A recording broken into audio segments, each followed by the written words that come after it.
Hello everyone. तो आज से हम अपना एनिमल टिश्यू शुरू कर रहे हैं। आज 1 जनवरी है। मुझे आज से वीडियो डालना था, इस वजह से मैंने अपनी पढ़ाई 31 से ही शुरू कर दी ताकि मेरा अभी तक कंप्लीट रहे और मैं वीडियो डाल सकूं। तो मैं सुबह 3 बजे ही उठ के अपना पढ़ाई शुरू कर दे रही हूँ। जैसे मैंने अपना टाइम टेबल डाला है अपने इंस्टा पेज पे, मैं कोशिश कर रही हूँ कि मैं वही फॉलो करूँ और वही फॉलो करके मेरा फाइनली अब 2 लेक्चर बायो का कंप्लीट है, एक फ़िज़िक्स कंप्लीट, एक बायो कंप्लीट, एनसीईआरटी कंप्लीट और डीपीपीबी। तो अब मैं जब मेरा पूरा गोल कंप्लीट हो गया है 1 जनवरी का, तो अब मैं वीडियो डाल रही हूँ। आप लोग भी अब रिवाइज़ कर सकते हैं मेरे साथ। तो हम एनिमल टिश्यू से शुरू कर रहे हैं। तो सबसे पहले तो हम टिश्यू का डेफिनेशन देखते हैं। तो टिश्यू क्या है? वो ग्रुप ऑफ सेल्स जो कि सिमिलर इन स्ट्रक्चर है, फंक्शन उनका सेम है और सेम ओरिजिन से है, और along with its intercellular matrix. Intercellular matrix क्या है? ये फाइबर्स, प्रोटीन्स होते हैं। तो टिश्यू का डेफिनेशन क्या हुआ? Group of cells similar in structure, function and origin along with its intercellular matrix. उसके बाद टिश्यू जो टर्म है वो किसने दिया है? तो वो बाइकार्ट ने दिया है। और स्टडी ऑफ टिश्यू क्या कहलाता है? तो वो हिस्टोलॉजी कहलाता है।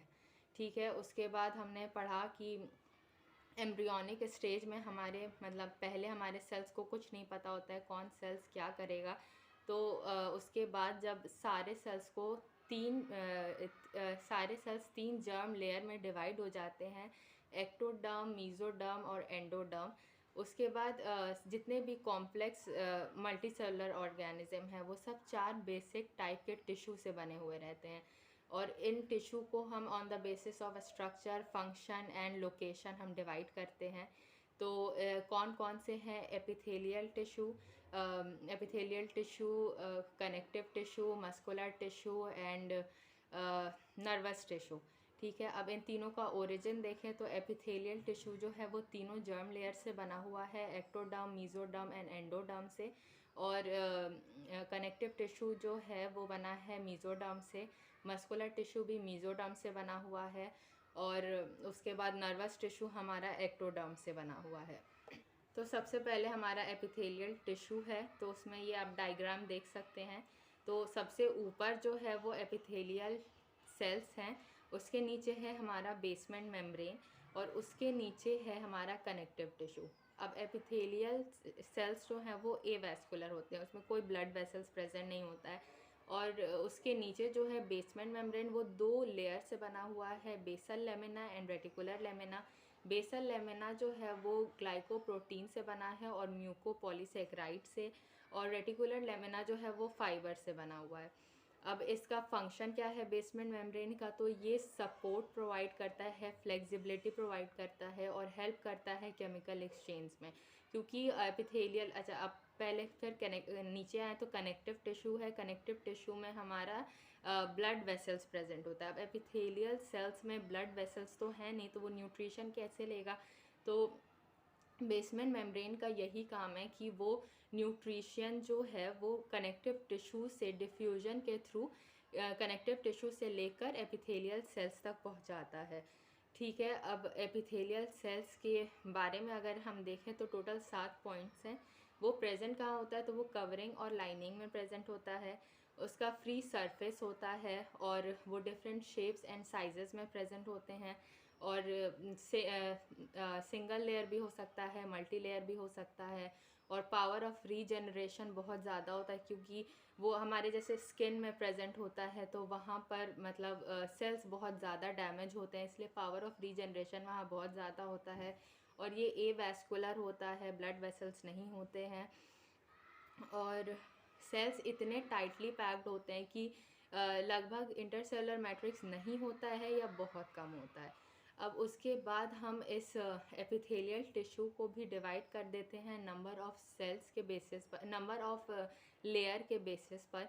तो सिंपल एपिथेलियल टिश्यू हुआ और कंपाउंड एपिथेलियल टिश्यू। सिंपल का मतलब कि सिंगल लेयर है उसमें, और कंपाउंड एपिथेलियल टिश्यू का मतलब है कि वो मल्टी लेयर्ड है।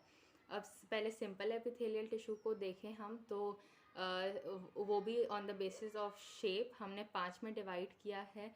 Squamous, cuboidal, columnar, ciliated and pseudostratified. और सिलिएटेड भी फर्दर डिवाइडेड है दो में, ciliated cuboidal ciliated and columnar ciliated, and pseudostratified भी फर्दर डिवाइडेड है दो में, columnar ciliated and columnar non ciliated. ठीक है, उसके बाद अब हम एक एक करके इनको पढ़ते हैं, लेकिन उससे पहले एक इम्पॉर्टेंट चीज़ है दिमाग में याद रखने की कि सिंपल एपिथेलियल में सारे सेल्स, वो सिंगल लेयर होता है तो सारे सेल्स जो हैं उसके वो बेसमेंट मेम्ब्रेन से अटैच होंगे, लेकिन कंपाउंड मल्टी लेयर है तो सिर्फ फर्स्ट लेयर ऑफ सेल जो है वो बेसमेंट मेम्ब्रेन से अटैच्ड होता है और कोई नहीं होता है। ठीक है, तो अब एक एक करके हम पढ़ते हैं। तो सबसे पहले तो सिंपल एपिथेलियल में आता है स्क्वेमस। अब स्क्वेमस को हम स्क्वेमस एपिथेलियल को हम दो नाम से और बुलाते हैं, पेवमेंट एपिथेलियल और टीजिलेटेड एपिथेलियल। अब पेवमेंट एपिथेलियल क्यों, क्योंकि स्क्वेमस को देखा जाए तो वो टाइल्स जैसे होते हैं फ्लोर पर वैसे दिखते हैं, और टीजिलेटेड क्यों, क्योंकि उसकी बाउंड्री इरेगुलर है। ठीक है, अब स्क्वेमस, क्यूबॉइडल और कॉलुमिनार को हम देखें अगर ऊपर से, तो ऊपर से ये सारे पॉलीगनल सेल्स दिखते हैं, लेकिन अगर हम लेटरली देखें तो स्क्वेमस जो है वो फ्लैट सेल्स दिखता है, और क्यूबॉइडल जो है वो क्यूबॉइडल सेल्स होते हैं लेटरली, और कॉलुमिनार जो है वो कॉलुमिनार मतलब कॉलम की तरह दिखते हैं लेटरली। ठीक है, अब स्क्वेमस की बात करें तो स्क्वेमस प्रेजेंट कहाँ होता है, तो वो जहाँ डिफ्यूजन या एक्सचेंज हो रहा हो वहाँ स्क्वेमस प्रेजेंट होता है। और एग्जाम्पल में मैम ने 6 लिखवाया है, ब्लड वेसल्स, लिम्फ वेसल्स, और heart, peritoneum epithelial, Bowman's capsule, और एक है लंग एल्वेलाई, लंग एल्वेलाई। ठीक है, ये 6 एग्जाम्पल हो गए। उसके अब क्यूबॉइडल की बात करें तो क्यूबॉइडल वहाँ प्रेजेंट होता है जहाँ सिक्रीशन हो रहा हो, उसका मैम ने 4 एग्जाम्पल बताया है हमें। तो सबसे पहले है हमारा smaller pancreatic and salivary duct, और दूसरा है हमारा थायराइड वेसिकल, तीसरा है हमारा गोनैड्स, और चौथा है हमारा पीसीटी। पीसीटी में एक चीज़ याद रखने वाली है कि पीसीटी का एपिथेलियल सेल जो एपिथेलियल टिश्यू जो है वो ब्रश बॉर्डर्ड एपिथेलियल टिश्यू होता है, क्योंकि उस पर माइक्रोवेलाई प्रेजेंट होता है। ब्रश बॉर्डर मतलब माइक्रोवेलाई प्रेजेंट है। ठीक है, माइक्रोवेलाई क्यों प्रेजेंट होता है, क्योंकि माइक्रोवेलाई सिर्फ वहाँ प्रेजेंट होता है जहाँ सरफेस एरिया हमें इंक्रीज़ करना हो, तो वहाँ पे ये पीसीटी क्या है, ये एक बोमेंस कैप्सूल के बाद जो ट्यूब्यूलर पार्ट होता है वहाँ प्रेजेंट होता है, वहाँ रीअब्जॉर्प्शन का काम होता है, तो वो ज़्यादा से ज़्यादा रीअब्जॉर्ब कर सके, इस वजह से वहाँ माइक्रोवेलाई प्रेजेंट होते हैं। उसके बाद हम आ जाते हैं कॉलुमिनार में। कॉलुमिनार ग्लैंड जहाँ हो वहाँ प्रेजेंट होता है। इसका 2 एग्जाम्पल है, स्टमक और स्मॉल इंटेस्टाइन। स्टमक में कहाँ, गैस्ट्रिक ग्लैंड में, और स्मॉल इंटेस्टाइन में इंटेस्टिनल ग्लैंड्स में। ठीक है, और स्मॉल इंटेस्टाइन में भी ब्रश बॉर्डर्ड एपिथेलियम होता है, लेकिन अब दोनों में याद रखने वाली चीज़ ये है कि पीसीटी जो है वो सिंपल एपिथेलियम में ही पीसीटी और स्मॉल इंटेस्टाइन है, लेकिन पीसीटी में क्यूबॉइडल सिंपल एपिथेलियम है, और स्मॉल इंटेस्टाइन में कॉलुमिनार सिंपल एपिथेलियम है। ठीक है, उसके बाद हमारा आता है सिलिएटेड। सिलिएटेड में भी है हमारे दो, cuboidal ciliated and columnar ciliated. Cuboidal ciliated small bronchioles में प्रेजेंट होते हैं, और कॉलुमिनार सिलिएटेड जो है वो प्रेजेंट होता है ब्रोंक्यूल्स में, मतलब स्मॉलर ब्रोंक्यूल्स से जो थोड़े बड़े हैं उसमें लार्जर ब्रोंक्यूल्स में, ओके, लार्जर ब्रोंक्यूल्स में प्रेजेंट होते हैं, और फिलोपियन ट्यूब में प्रेजेंट होता है। ठीक है, अब देखिए ये सिलिएटेड कॉलुमिनार है, सीलिया प्रेजेंट है इसमें। ठीक है, तो वो कहाँ प्रेजेंट है ये याद रखना है कि ब्रोंक्यूल्स में प्रेजेंट है और फिलोपियन ट्यूब में। ठीक है, अब दूसरा है हमारा, फिर आता है स्यूडो स्ट्रेटिफाइड। ठीक है, अब स्यूडो स्ट्रेटिफाइड में भी दो है, कॉलुमिनार ciliated and columnar non ciliated. अब कॉलुमिनार सिलिएटेड जो है वो प्रेजेंट होता है ट्रैकिया में हमारे, और ट्रैकिया में और ब्रोंकाई में, और दूसरा जो है नॉन सिलिएटेड जो स्यूडोस्ट्रेटिफाइड है वो हमारा प्रेजेंट होता है मेल यूरेथ्रा में, एपिडिडाइमिस में, और larger duct of salivary gland में, और एक और था ओल्फैक्टरी एपिथेलियम में। ठीक है, तो ये हमारे फर्स्ट लेक्चर की बात थी। अब बात करते हैं कंपाउंड एपिथेलियम की। तो सबसे पहले तो इसमें 3 पॉइंट आता है कि ये मल्टी लेयर्ड होता है और इसके सिर्फ फर्स्ट लेयर ऑफ सेल जो है वो बेसमेंट मेम्ब्रेन से अटैच्ड होते हैं। और तीसरा ये है कि वो प्रोटेक्शन, मेन फंक्शन इसका प्रोटेक्शन प्रोवाइड करना है, ठीक है। अब कंपाउंड एपिथेलियम को भी हम on the basis of shape 4 में डिवाइड करते हैं: स्क्वेमस, क्यूबॉइडल, कॉलुमिनार और कॉलुमिनार सिलिएटेड, ठीक है। स्क्वेमस में भी अब 2 है, केराटिनाइज्ड एंड नॉन केराटिनाइज्ड, ठीक है। अब केराटिनाइज्ड क्या होता है, तो आप ये डायग्राम देख सकते हैं। इस डायग्राम में सबसे नीचे जो लेयर है वो बेसमेंट मेम्ब्रेन है, उसके ऊपर जो ब्लैक लेयर है वो स्ट्रेटम जर्मिनेटिवम है, उसके ऊपर जो रेड वाली सेल्स हैं वो पॉलीगोनल सेल्स हैं, उसके ऊपर जो पर्पल लेयर की सेल है वो स्क्वेमस है हमारा, और उसके ऊपर जो ब्लू पतली सी लाइनिंग है वो केराटिन प्रोटीन है, ठीक है। अब जिस सेल पर ये प्रोटीन प्रेजेंट होती है वो केराटिनाइज्ड प्रोटीन हो, केराटिनाइज्ड हो एपिथेलियल सेल हो गया, और जिसमें ना हो वो नॉन केराटिनाइज्ड हो गया, ठीक है। ये डेड लेयर होती है प्रोटीन की और इसका फंक्शन है प्रोटेक्शन प्रोवाइड करना, और ये वाटर प्रूफ होता है, वाटर ड्रॉपलेट्स को हमारे स्किन के थ्रू अंदर नहीं जाने देता, ठीक है। अब एग्जाम्पल देखें स्क्वेमस में केराटिनाइज्ड का, तो है स्किन, हेयर और नेल, और नॉन केराटिनाइज्ड का देखें तो buccal cavity, oesophagus and pharynx, ठीक है। उसके बाद हम अगर आए क्यूबॉइडल पर, तो क्यूबॉइडल में हमारा होता है large duct of salivary and pancreas, ठीक है। हाँ, और उसके बाद हमारा आता है कॉल्यूमिनार। कॉल्यूमिनार हमारा प्रेजेंट होता है एपिग्लॉटिस में और मेमोरी ग्लैंड में, और उसके बाद हमारा आता है कॉल्यूमिनार सिलिएटेड, तो वो हमारा जो है लैरिंग्स में प्रेजेंट होता है, ठीक है। अब हम ट्रांजिशनल की बात करें तो कंपाउंड जो है वो 2 में डिवाइडेड था on the basis of flexibility, ठीक है। पहला जो था हमारा वो था स्ट्रेटिफाइड और दूसरा था हमारा ट्रांजिशनल। तो स्ट्रेटिफाइड के ये पार्ट थे squamous, cuboidal, कॉलुमिनार and columnar ciliated. अब दूसरा है हमारा ट्रांजिशनल। तो ट्रांजिशनल जो है वो स्ट्रेच हो सकता है, ठीक है।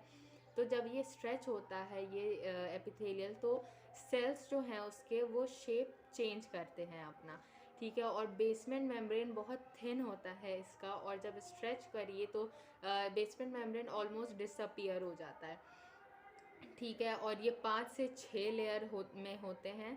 अब ये मतलब प्रेजेंट कहाँ होते हैं, तो रीनल कैलिसिस में होता है, रीनल पेल्विस में होता है, और यूरेटर्स में होता है, और यूरिनरी ब्लैडर में होता है, ठीक है। अब उसके बाद अब हम बात करें ग्लैंड्स की, ग्लैंडुलर एपिथेलियम की। तो ग्लैंडुलर एपिथेलियम क्या है, वो एपिथेलियम मतलब ये क्यूबॉइडल और कॉलुमिनार दोनों सेल्स हो सकते हैं जो कि आगे चल के स्पेशलाइज्ड हो जाते हैं और कुछ सीक्रीशन शुरू कर देते हैं। तो इन्हीं को कहते हैं ग्लैंडुलर एपिथेलियम। बस वही सेल्स हैं क्यूबॉइडल और कॉलुमिनार जो कि स्पेशलाइज्ड होकर कुछ सीक्रीशन शुरू कर दिए, ठीक है। अब ग्लैंड्स जो हैं वो बेसिक 2 टाइप के होते हैं, यूनिसेलुलर और मल्टीसेलुलर, ठीक है। यूनिसेलुलर में क्या होता है, एक ही सेल जो पूरे ग्लैंड की तरह काम करता है, जिसका एग्जांपल है हमारा गॉबलेट सेल, ठीक है। गॉबलेट सेल हमारा म्यूकस रिलीज़ करता है। और मल्टी सेलुलर का क्या, मल्टी सेलुलर ग्लैंड क्या है, जिसमें बहुत सारे सेल्स जो हैं वो ग्लैंड की तरह काम करते हैं इकट्ठे, और उसका एग्जांपल है हमारा सलाइवरी ग्लैंड, ठीक है। उसके बाद हमारा आता है अब मोड ऑफ पोरिंग पर। अगर हम ग्लैंड को डिवाइड करें, मोड ऑफ पोरिंग क्या है कि जो ग्लैंड ने जो भी बनाया है एंजाइम, हार्मोन जो भी है, तो वो उस चीज़ को ट्रांसपोर्ट कैसे करता है, ठीक है। तो 3 चीज़ें हैं कि या तो ग्लैंड के पास डक्ट होगा, या तो डक्ट नहीं होगा, और मतलब डक्ट नहीं होता है तो वो ब्लड वेसल्स को यूज़ करता है, और या तो तीसरा होगा कि वो दोनों चीज़ें यूज़ कर रहा है, डक्ट भी यूज़ कर रहा है और ब्लड वेसल्स भी यूज़ कर रहा है, ठीक है। तो जो डक्ट जिनमें होता है वो एक्सोक्राइन होते हैं, जिनमें नहीं होता वो एंडोक्राइन होते हैं, और जिनमें दोनों ही होता है वो होते हैं हेट्रोक्राइन। अब एक्सोक्राइन का क्या एग्जाम्पल है, मतलब वो डक्ट के थ्रू अपना ट्रांसपोर्टेशन करते हैं। पहली बात, जो डक्ट जो ट्रांसपोर्ट करता है वो एंजाइम करता है, ठीक है। एंजाइम का ट्रांसपोर्टेशन डक्ट के थ्रू होता है, तो इसका एग्जाम्पल हो जाएगा हमारा सलाइवरी ग्लैंड, ठीक है। उसके बाद हमारा आता है फिर एंडोक्राइन ग्लैंड, ठीक है। इसमें क्या होता है, हमारे हॉर्मोन्स जो हैं वो ट्रांसपोर्ट होते हैं। तो अब इसमें डक्ट तो है नहीं, तो जो हार्मोन है वो ब्लड वेसल्स के थ्रू ब्लड में पहले जाते हैं, उसके बाद ब्लड वेसल्स के थ्रू अपने टारगेट ऑर्गन तक जाते हैं। तो इसका क्या एग्जांपल हो जाएगा, हमारा थायराइड ग्लैंड। अब जो दोनों ही यूज़ करते हैं, जो एंजाइम और हार्मोन दोनों ही सीक्रेट करते हैं, वो उसका एग्जांपल है हमारा पैनक्रियाज, ठीक है। पैनक्रियाज हो गया, गोनैड्स हो गया, ठीक है। उसके बाद हमारा आता है on the basis of secretion. अब पहले तो था कि हमारा ग्लैंड जो है वो ट्रांसपोर्ट कैसे कर रहा है अपना सामान, अब वो मतलब रिलीज़ ही कैसे करता है सेल से, ठीक है। तो इसमें भी है 3 टाइप। तो एपोक्राइन हो गया, मीरोक्राइन हो गया और होलोक्राइन, ठीक है। एपोक्राइन क्या है, जिसमें apical part of the cell is lost, ठीक है। मतलब ऊपर का सेल अपना कुछ बॉडी पार्ट लूज़ करता है और वो सीक्रेट होता है, ठीक है। अब दूसरा है हमारा मीरोक्राइन। इसमें क्या होता है कि इसमें कोई सेल अपना पार्ट लूज़ नहीं करता, इसमें वेसिकल्स होते हैं जो कि वेसिकल सीक्रेट होते हैं, ठीक है। उसके बाद है हमारा होलोक्राइन।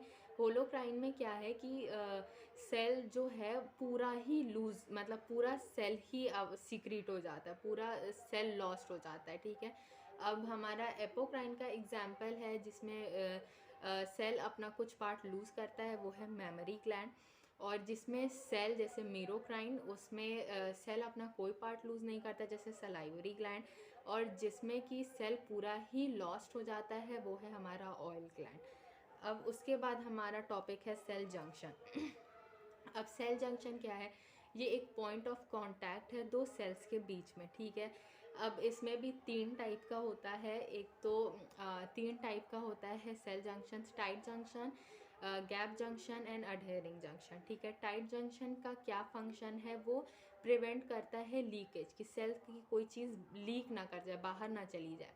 और गैप जंक्शन जो है वो अलाउ करता है एक्सचेंज में, ठीक है, तुम जाओ आओ, आयंस को आने जाने देता है। अब एडहेरिंग जंक्शन का क्या काम है, वो सीमेंटिंग का काम करता है, वो दो सेल्स को पकड़ के रखता है, ठीक है। अब एडहेरिंग में भी 3 टाइप है: जोना अडहेरेंस, डेस्मोसोम एंड हेमीडेस्मोसोम, ठीक है। अब आप ये डायग्राम देखिए। अब सबसे ऊपर सेल के ऊपर ये जो उठा उठा सा जो है वो माइक्रोवेलाई है, ठीक है। उसके बाद हमारा जो है टाइट जंक्शन है। टाइट जंक्शन क्या है, वो दो सेल के प्लाज्मा मेम्ब्रेन के कंप्लीट फ्यूजन से बनता है। अब उसके नीचे हमारा जो है सेल का प्लाज्मा मेम्ब्रेन थोड़ा खुल जाता है, थोड़ा सा स्पेस बन जाता है, जिसके साइड साइड में प्लैक लग जाते हैं और फाइबर्स लगा होता है। तो यहाँ हमारा जोना अडहेरेंस होता है ये पार्ट, ठीक है, जिसमें थोड़ा सा हमारा प्लाज्मा मेम्ब्रेन खुला है और थोड़ा थोड़ा प्लैक और फाइबर्स लगे हैं। वो कौन सा, सबसे पहले जोना अडहेरेंस। उसके नीचे हमारा आ जाता है डेस्मोसोम। डेस्मोसोम में और ज़्यादा स्पेस खुल जाता है, लेकिन इस बार इस स्पेस में अडहेरिन प्रोटीन भी होता है, ठीक है। और साइड साइड में ज़्यादा प्लैक लगा रहता है दोनों साइड, और फाइबर्स लगे हुए रहते हैं दोनों ही साइड। अब उसके नीचे आ जाता है हमारा गैप जंक्शन। गैप जंक्शन में एक स्पेशल प्रोटीन होता है जिसको हम कोनेक्सिन प्रोटीन कहते हैं, ठीक है। गैप जंक्शन का क्या काम था कि वो जाने देगा आयंस, न्यूट्रिशन वगैरह को, ठीक है। उसके नीचे जो है हमारा हेमीडेस्मोसोम है, ठीक है। इसमें देख रहे हैं आप, एक ही प्लैक है, फाइबर है। अब इसका क्या फंक्शन है, ये हमारे पूरे सेल को पूरे सेल को बेसमेंट मेम्ब्रेन से अटैच करता है, ठीक है। इसका ये काम है। तो क्या था, हमारा टाइट जंक्शन का काम है कि वो प्रिवेंट करता है लीकेज। और उसके बाद हमारा था गैप जंक्शन, जो कि एक्सचेंज अलाउ करता है, ठीक है। और अडहेरिंग जंक्शन क्या काम करता है, सीमेंटिंग का। बस तो यही था हमारा दोनों लेक्चर का शॉर्ट रिवीजन। और अब फिर अगले दिन की तैयारी की जाती है। और मैं इस पूरे लेक्चर का शॉर्ट नोट जो है आज से डेली मैं पोस्ट करूँगी अपने इंस्टाग्राम पे, कि ताकि जल्दी जल्दी हमारा रिवाइज़ हो सके। और आप रिवीजन भी करते रहिए, तो आप जाके वहाँ देख सकते हैं और अपना डेली रिवाइज़ कर सकते हैं, ठीक है। फिर अल्लाह हाफ़िज़।